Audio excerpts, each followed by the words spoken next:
నంద్యాల జిల్లాలో కత్తిపోట్లు కలకలం రేపింది. బస్టాండ్ సమీపంలో ఇద్దరు యువకుల మధ్య ఘర్షణ చోటు చేసుకుంది.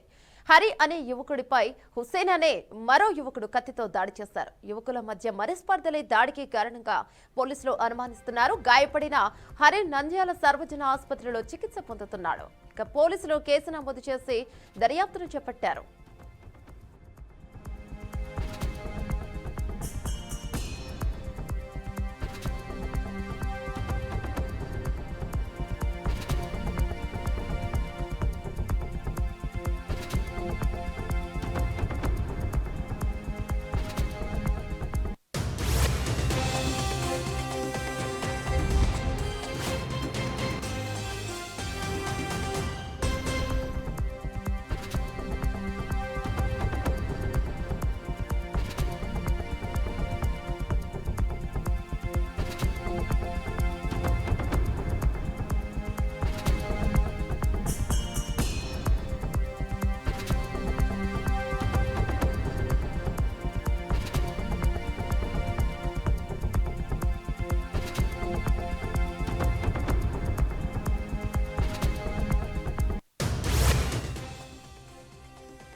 నంద్యాల జిల్లాలో కత్తిపోట్లు కలకలం రేపింది. బస్టాండ్ సమీపంలో ఇద్దరు యువకుల మధ్య ఘర్షణ చోటు చేసుకుంది. హరి అనే యువకుడిపై హుస్సేన్ అనే మరో యువకుడు కత్తితో దాడి చేశారు. ఇక యువకుల మధ్య మనస్పర్ధలే దాడికి కారణంగా పోలీసులు అనుమానిస్తున్నారు. గాయపడిన హరి నంద్యాల సర్వజన ఆసుపత్రిలో చికిత్స పొందుతున్నాడు.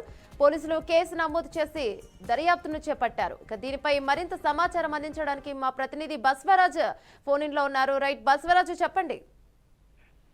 యమున, ఏదైతే ఇద్దరు యువకులు అంటే ఈ రోజు బస్టాండ్ వద్ద అంటే తాపి పని చేస్తూ స్నేహితులుగా ఉన్నారు గత కొంతకాలంగా.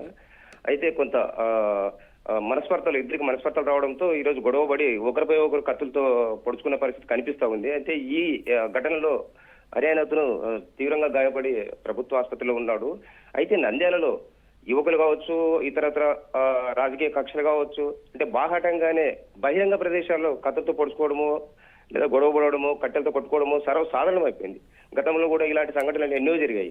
అయితే దీనివల్ల అంటే శాంతి భద్రతలు లేవా, లేకపోతే పోలీసుల భయం జనాలకు లేదా అనేది అర్థం కావట్లేదు. కాకపోతే ఇలాంటి వాతావరణం ఉండరాదు, అంటే పబ్లిక్ భయపడే పరిస్థితులు అక్కడ కనిపిస్తున్నాయి. కాబట్టి పోలీసులు ముందస్తు జాగ్రత్తలు చేపట్టి అంటే కొంత నిఘా ఏర్పాటు చేయాల్సిన అవసరం అయితే ఉంది.